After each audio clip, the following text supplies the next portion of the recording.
ദൈവമേ, എൻ്റെ വായിലെ വാക്കുകളും എൻ്റെ ഹൃദയത്തിലെ ധ്യാനവും അങ്ങേക്ക് പ്രസാദകരമായിരിക്കണമേ.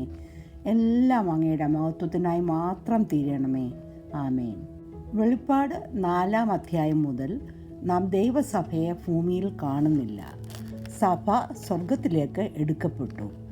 ഇത് നമുക്ക് 1 തെസ്സലോനിക്കർ 4-ാം അധ്യായം 16 മുതൽ 17 വരെയുള്ള വാക്യങ്ങളിൽ വായിക്കാം. വെളിപ്പാട് 4-ാമത്തെയും 5-ാമത്തെയും അധ്യായത്തിൽ സ്വർഗത്തിലെ കാഴ്ചകളാണ് വിശുദ്ധ യോഹന്നാൻ കാണുന്നത്.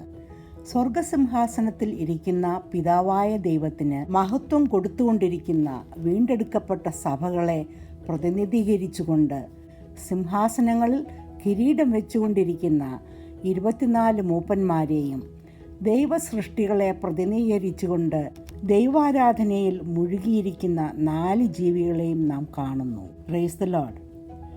ദൈവത്തിൻ്റെ വലത്തുഭാഗത്ത് യഹൂദയിലെ സിംഹവും ദാവീദിൻ്റെ വേരുമായ യേശുക്രിസ്തുവിനെ പ്രതിനിധീകരിച്ച് ഭൂമിയെ ന്യായം വിധിപ്പാൻ ധാർമ്മികമായും നിയമപരമായും അവകാശമുള്ള ഒരേ ഒരാൾ അറക്കപ്പെട്ടതുപോലെ ഉള്ള ഒരു കുഞ്ഞാട് ദൈവത്തിൻ്റെ ന്യായവിധികൾക്ക് തുടക്കം കുറിക്കുന്ന 6 മുദ്രകളുള്ള ഒരു പുസ്തക ചുരുൾ തൻ്റെ ദൈവപിതാവിൻ്റെ കയ്യിൽ നിന്നും വാങ്ങിക്കുന്നു.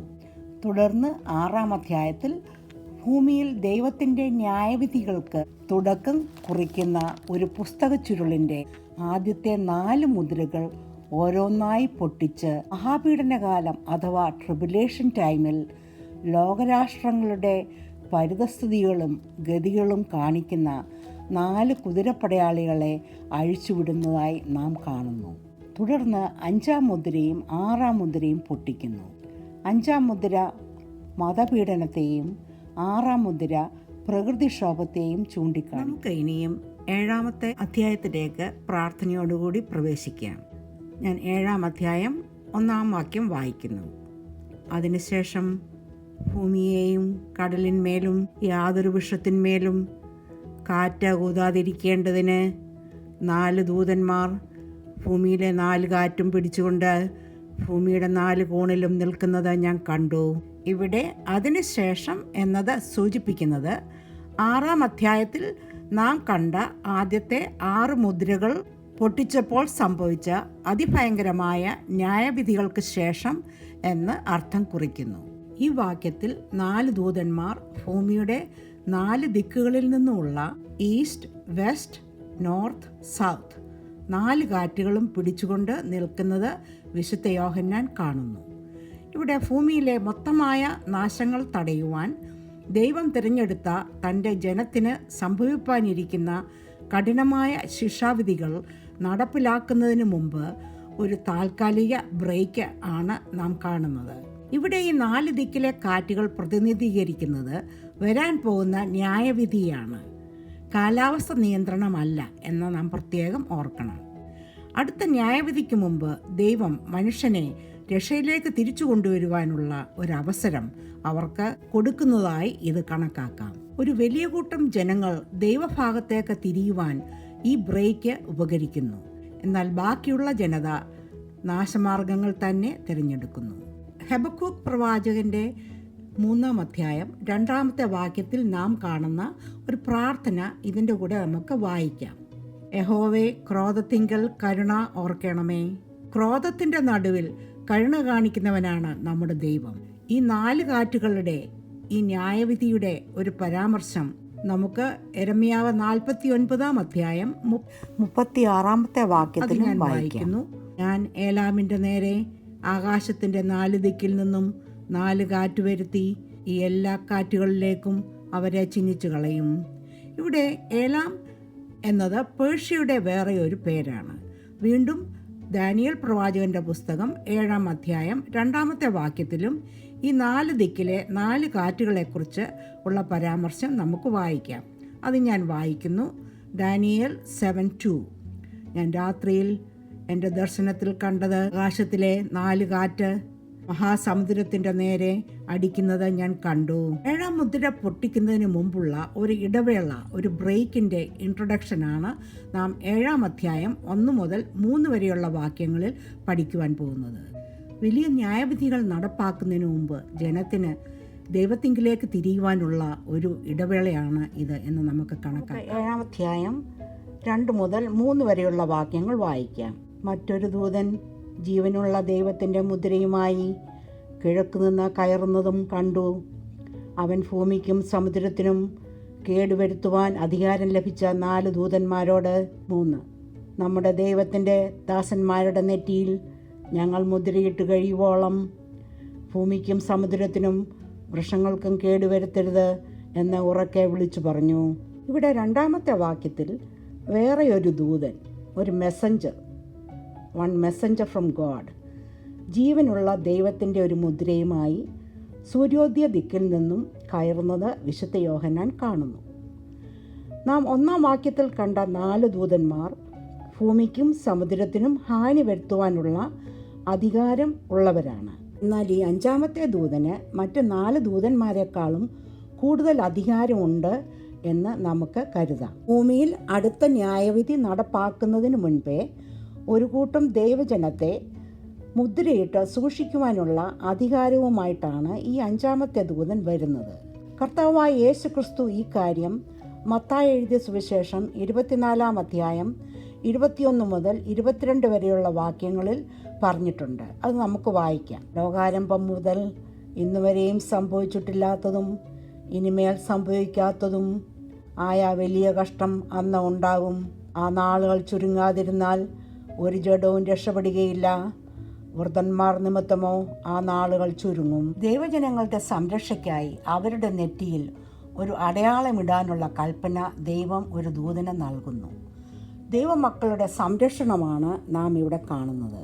യോഹന്നാൻ എഴുതിയ സുവിശേഷം 6-ാം അധ്യായം 27-ാമത്തെ വാക്യത്തിൽ പിതാവ് യേശു കർത്താവിന് ഒരു സീൽ ഓഫ് അപ്രൂവൽ കൊടുക്കുന്നതായി നമുക്ക് വായിക്കാം.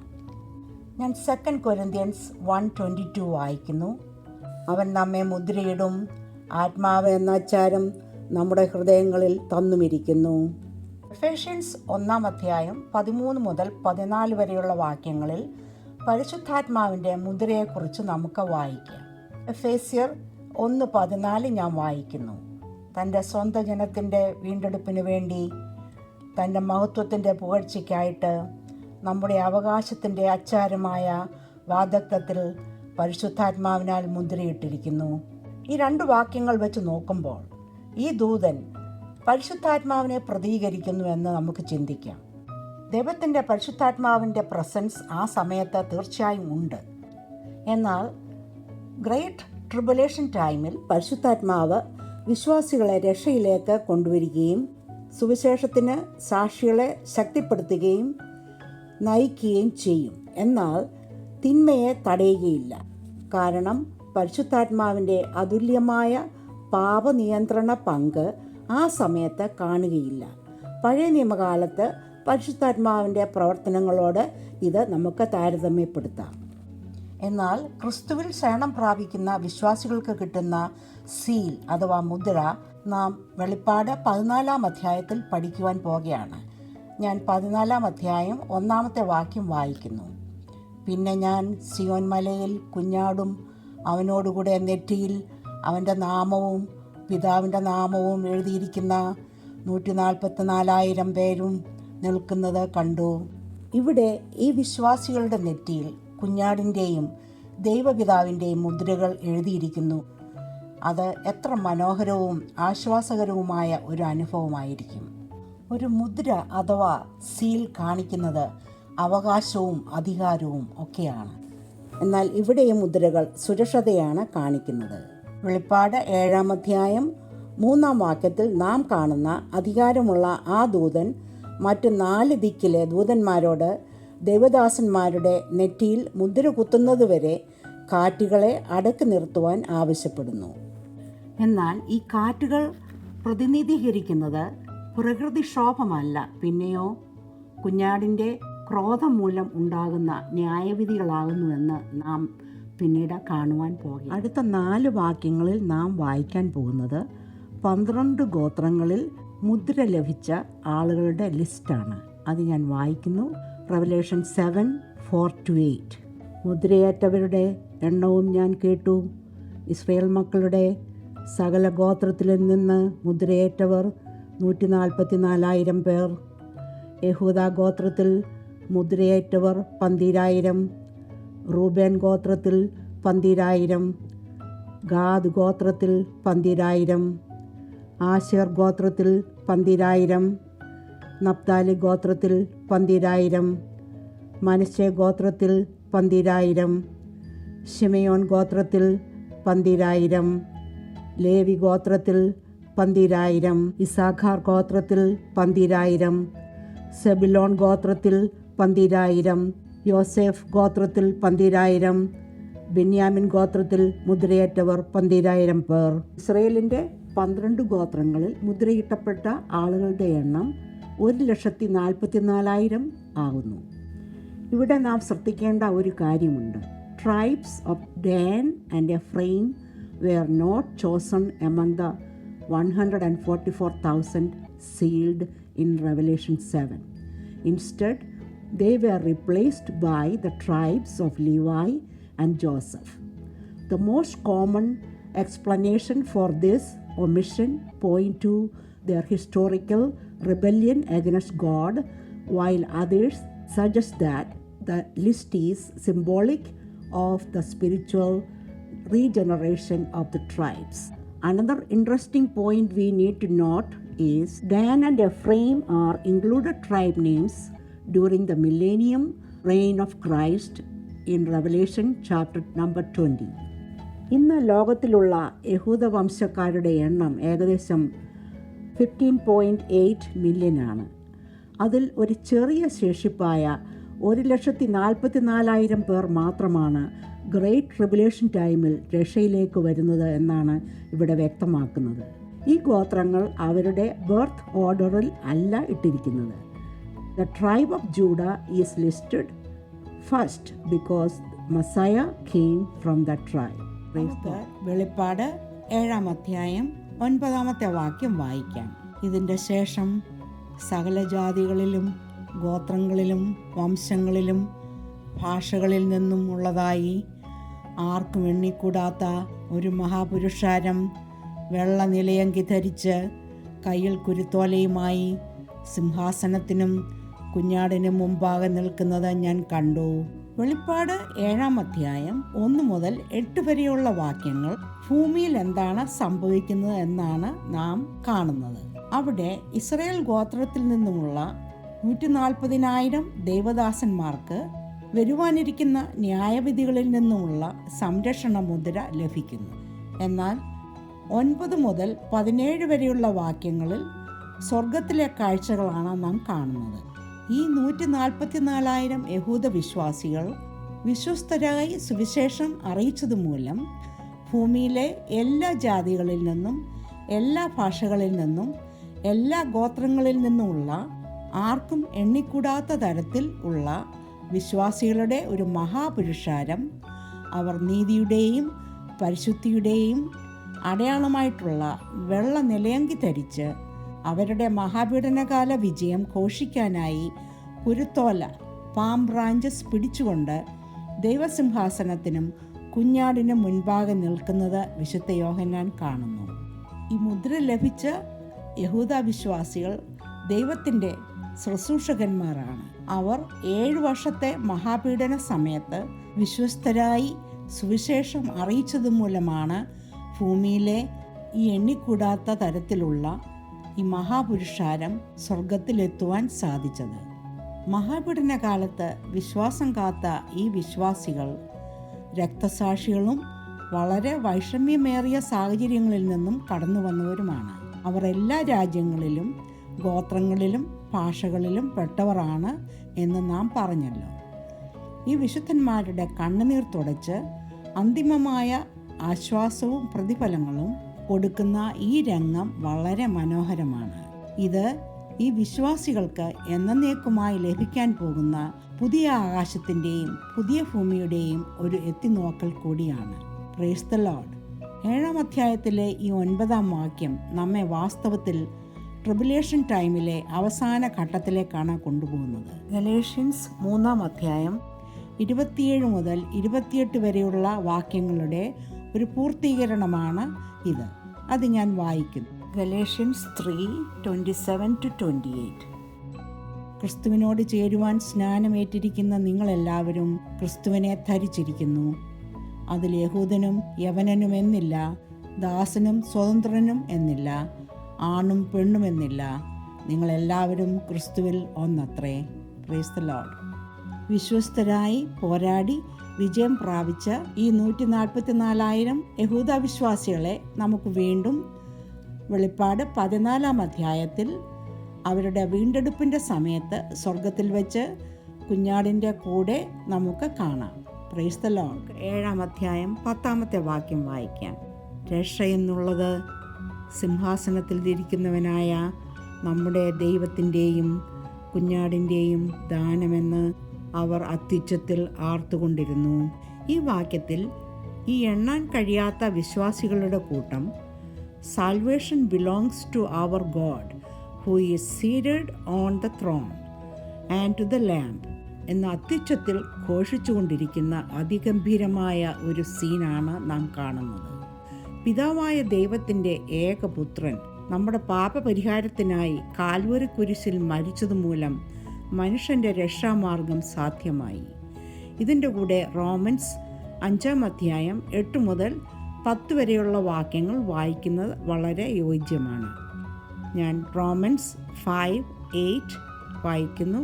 ക്രിസ്തുവോ നാം പാപികളായിരിക്കുമ്പോൾ തന്നെ നമുക്ക് വേണ്ടി മരിക്കയാൽ ദൈവം തനിക്ക് നമ്മോടുള്ള സ്നേഹത്തെ പ്രദർശിപ്പിക്കുന്നു. നമുക്ക് 7 അധ്യായം 11 മുതൽ 12 വരെയുള്ള വാക്യങ്ങൾ വായിക്കാം. സകല ദൂതന്മാരും സിംഹാസനത്തിൻ്റെയും മൂപ്പന്മാരുടെയും 4 ജീവികളുടെയും ചുറ്റും നിന്ന് സിംഹാസനത്തിൻ്റെ മുമ്പിൽ കവണു വീണ് ആമേൻ, നമ്മുടെ ദൈവത്തിന് എന്നേക്കും സ്തുതിയും മഹത്വവും ജ്ഞാനവും സ്തോത്രവും ബഹുമാനവും ശക്തിയും ബലവും ആമേൻ എന്ന് പറഞ്ഞ് ദൈവത്തെ നമസ്കരിച്ചു. ഇവിടെ നാം സ്തുതിയുടെ 7 സവിശേഷതകളാണ് കാണുന്നത്. The sevenfold attributions of praise and worship: blessing, glory, wisdom, thanksgiving, honor, power and might. നമുക്ക് ഈ സ്വർഗത്തിലെ ആരാധന ഒന്നുകൂടി എത്തി നോക്കാം. ഒന്നാമതായി, സൂര്യകാന്തത്തോടും പത്മരാഗത്തോടും സദൃശനായ ദൈവം തമ്പുരാൻ സിംഹാസനത്തിൽ ഇരിക്കുന്നു. രണ്ടാമതായി, സിംഹാസനത്തിന് 4 ദിക്കിലും 4 ജീവികൾ സർവശക്തിയുള്ള കർത്താവായ ദൈവം പരിശുദ്ധൻ പരിശുദ്ധൻ പരിശുദ്ധൻ എന്ന രാപ്പകൽ വിശ്രമം കൂടാതെ പറയുമ്പോൾ. 3, സിംഹാസനത്തിന് ചുറ്റും സിംഹാസനങ്ങളിൽ ഇരിക്കുന്ന മൂപ്പന്മാർ, കർത്താവേ, നീ സർവവും സൃഷ്ടിച്ചവനും എല്ലാം നിന്റെ ഇഷ്ടം ഹേതുവാൽ ഉണ്ടായതും സൃഷ്ടിക്കപ്പെട്ടതും ആകയാൽ മഹത്വവും ബഹുമാനവും ശക്തിയും കൈക്കൊള്ളുവാൻ യോഗ്യൻ എന്ന് പറഞ്ഞുകൊണ്ട് തങ്ങളുടെ കിരീടങ്ങളെ സിംഹാസനത്തിന് മുൻപിൽ ഇടുന്നു. നാലാമതായി, സിംഹാസനത്തിൻ്റെയും 4 ജീവികളുടെയും മൂപ്പന്മാരുടെയും നടുവിൽ അറക്കപ്പെട്ടതുപോലെ നിൽക്കുന്ന ഒരു കുഞ്ഞാടിനെ നാം കാണുന്നു. അഞ്ചാമതായി, സിംഹാസനത്തിൻ്റെയും ജീവികളുടെയും മൂപ്പന്മാരുടെയും ചുറ്റിൽ 1000, 10,000, 10,000 ദൂതന്മാർ അറക്കപ്പെട്ട കുഞ്ഞാട് ശക്തിയും ധനവും ജ്ഞാനവും ബലവും ബഹുമാനവും മഹത്വവും സ്തോത്രവും ലഭിപ്പാൻ യോഗ്യനെന്ന് അത്യുച്ചത്തിൽ ഘോഷിക്കുന്നു. ആറാമതായി, ഒരു ദൂതൻ ഭൂമിയിലുള്ള 12 ഇസ്രയേൽ ഗോത്രങ്ങളിൽ നിന്നുള്ള 144,000 ദൈവദാസന്മാരുടെ നെറ്റിയിൽ മുദ്രയിടുന്നു. ഇത് നടക്കുന്നത് മഹാപീഡനകാല സമയത്താണ്. ഇതിന് ശേഷം നാം കാണുന്ന കാഴ്ച റെവലേഷന് ശേഷമുള്ള കാഴ്ചകളാണ്. ലോകത്തിലെ സകല ജാതികളിൽ നിന്നും വംശങ്ങളിൽ നിന്നും ഗോത്രങ്ങളിൽ നിന്നുമുള്ള എണ്ണാൻ സാധിക്കാത്ത വിശ്വാസികളുടെ ജനക്കൂട്ടം, രക്ഷ എന്നുള്ളത് സിംഹാസനത്തിലിരിക്കുന്നവനായ നമ്മുടെ ദൈവത്തിൻ്റെയും കുഞ്ഞാടിൻ്റെയും ദാനം എന്ന് അത്യുച്ചത്തിൽ ഘോഷിക്കുന്നു. ഇത് കേൾക്കുമ്പോൾ സകല ദൂതന്മാരും 24 മൂപ്പന്മാരും 4 ജീവികളും ചുറ്റും നിന്ന് സിംഹാസനത്തിൽ ഇരിക്കുന്ന ദൈവത്തിൻ്റെ മുമ്പിൽ കവണു വീണ് ആമീൻ, നമ്മുടെ ദൈവത്തിന് എന്നേക്കും സ്തുതിയും മഹത്വവും ജ്ഞാനവും സ്തോത്രവും ബഹുമാനവും ശക്തിയും ബലവും വീണ്ടും ആമീനെന്ന് പറഞ്ഞ് ദൈവത്തെ നമസ്കരിക്കുന്നു. വാവ്! ചിന്തിക്കാനും വിവരിക്കുവാനും ഉൾക്കൊള്ളുവാനും സാധിക്കാത്ത രീതിയിലുള്ള സ്വർഗത്തിലെ ആരാധനയുടെ കാഴ്ച കൺകുളിർക്കെ നമുക്ക് ആസ്വദിക്കാം. അവരുടെ കൂടെ കവണു വീണ് നമുക്കും ഈ ദൈവത്തിന് കുമ്പിടാം. Price the Lord. നമുക്ക് 7-ാം അധ്യായം 13 മുതൽ 14 വരെയുള്ള വാക്യങ്ങൾ വായിക്കാം. മൂപ്പന്മാരിൽ ഒരുവൻ എന്നോട്, വെള്ള നിലയങ്കി ധരിച്ചിരിക്കുന്ന ഇവർ ആർ? എവിടെ നിന്ന് വന്നു എന്ന് ചോദിച്ചു. യജമാനൻ അറിയുന്നില്ലയോ എന്ന് ഞാൻ പറഞ്ഞതിന് അവൻ എന്നോട് പറഞ്ഞത്, ഇവർ മഹാകഷ്ടത്തിൽ നിന്നും വന്നവർ. കുഞ്ഞാടിൻ്റെ രക്തത്തിൽ തങ്ങളുടെ അങ്കി അലക്കി വെളുപ്പിച്ചിരിക്കുന്നു. ഇവിടെ മൂപ്പന്മാരിൽ ഒരുവൻ വിശുദ്ധ യോഹന്നാനോട്, ഈ വെള്ള നിലയങ്കി ധരിച്ച ഈ വലിയ ജനക്കൂട്ടം ആരാണ്, എവിടെ നിന്നും വരുന്നുവെന്ന് ചോദിക്കുന്നത് ആ മൂപ്പന് അറിയാൻ പാടില്ല എന്നുള്ളത് കൊണ്ട് അല്ല, യജമാനൻ അറിയുമല്ലോ എന്ന് വിശുദ്ധ യോഹന്നാൻ തിരിച്ച് പറഞ്ഞപ്പോൾ ആ മൂപ്പൻ അതിൻ്റെ ഉത്തരം വിശുദ്ധ യോഹന്നാനോട് പറഞ്ഞ് മനസ്സിലാക്കുന്നു. എണ്ണിക്കൂടാൻ വയ്യാത്ത ഈ മഹാജനം ഗ്രേറ്റ് ട്രിബുലേഷൻ ടൈമിൽ രക്ഷിക്കപ്പെട്ടവർ മാത്രമാണ് എന്ന് പ്രത്യേകം നാം ശ്രദ്ധിക്കണം. സഭായുഗം ഇതിൽ ഉൾപ്പെടുന്നില്ല. അതുകൂടി ഇതിൽ ചേർത്താൽ നമുക്ക് ചിന്തിക്കാൻ പോലും വയ്യാത്ത ഒരു ജനക്കൂട്ടമാകുമല്ലോ അത്. ദൈവമേ സ്തോത്രം. യേശുക്രിസ്തു ഭൂമി വിട്ടുപോകുവാൻ തയ്യാറായ സമയത്ത് അങ്ങ് ചെറുകഴുതപ്പുറത്ത് കയറി കുരിശിൻ്റെ പാതയിൽ പ്രവേശിച്ചപ്പോൾ ഒരു വലിയ പുരുഷാരം യേശു യെരുശലേമിലേക്ക് വരുന്നു എന്ന് കേട്ടിട്ട് ഈന്തപ്പനയുടെ കുരുത്തോല എടുത്തും കൊണ്ട്, ഹോശാന, ഇസ്രയേലിൻ്റെ രാജാവായി കർത്താവിൻ്റെ നാമത്തിൽ വരുന്നവൻ വാഴ്ത്തപ്പെട്ടവൻ എന്ന് ആർത്തു വിളിച്ചത് നമുക്ക് വിശുദ്ധ യോഹന്നാൻ എഴുതിയ സുവിശേഷം 12-ാം അധ്യായം 13 മുതൽ 16 വരെയുള്ള വാക്യങ്ങളിൽ വായിക്കാം. കുരുത്തോല സൂചിപ്പിക്കുന്നത് വിജയത്തെയും ആഘോഷത്തെയുമാണ്. ഇവിടെ 7-ാം അധ്യായം 9 മുതൽ 13 വരെയുള്ള വാക്യങ്ങളിൽ നാം കാണുന്നത് ക്രിസ്തു ഭൂമിയിലേക്ക് ജയോത്സവമായി മടങ്ങി വരാൻ പോകുന്നതിൻ്റെ തുടക്കമാണ്. Price the Lord. ഇവിടെ ഇവർ ഗ്രേറ്റ് ട്രിബുലേഷൻ ടൈമിൽ കുഞ്ഞാടിൻ്റെ രക്തത്തിൽ കഴുകി ശുദ്ധീകരിക്കപ്പെട്ടവരുടെ ഒരു വലിയ കൂട്ടമാണ്. അവർ മഹാകഷ്ടങ്ങളിൽ കൂടി കടന്നുപോയി, എങ്കിലും വിജയം വരിച്ചു. ദൈവസന്നിധിയിൽ കുഞ്ഞാടിൻ്റെ സമീപത്ത് നിൽക്കുവാൻ യോഗ്യതയുള്ള ഒരു ജനക്കൂട്ടമാണ് ഇത്. അവർ മിക്കവാറും പേർ മഹാപീഡനകാലത്ത് രക്തസാക്ഷികളായവർ ആയിരിക്കും എന്ന് തന്നെ നമുക്ക് അനുമാനിക്കാം. യേശുക്രിസ്തു ഈ കാലത്തെക്കുറിച്ച് മത്തായി എഴുതിയ സുവിശേഷം 24-ാം അധ്യായം 21-ാമത്തെ വാക്യത്തിൽ പറയുന്നുണ്ട്. നമുക്കത് വായിക്കാം. ലോകാരംഭം മുതൽ ഇന്നുവരെയും സംഭവിച്ചിട്ടില്ലാത്തതും ഇനിമേൽ സംഭവിക്കാത്തതും ആയ വലിയ കഷ്ടം അന്ന് ഉണ്ടാകും. വീണ്ടും നമുക്ക് മത്തായി എഴുതിയ സുവിശേഷം 24-ാം അധ്യായം 13-ാമത്തെ വാക്യം വായിക്കാം. എന്നാൽ അവസാനത്തോളം സഹിച്ചു നിൽക്കുന്നവൻ രക്ഷിക്കപ്പെടും. ഇതോടുകൂടി ജെയിംസ് 1:12 വായിക്കുന്നത് ഉചിതമായിരിക്കും. പരീക്ഷ സഹിക്കുന്ന മനുഷ്യൻ ഭാഗ്യവാൻ, അവൻ കൊള്ളാവുന്നവനായി തെളിഞ്ഞ ശേഷം കർത്താവ് തന്നെ സ്നേഹിക്കുന്നവർക്ക് വാഗ്ദത്തം ചെയ്ത ജീവകിരീടം പ്രാപിക്കും. നമുക്ക് 7-ാം അധ്യായം 15 മുതൽ 17 വരെയുള്ള വാക്യങ്ങൾ വായിക്കാം.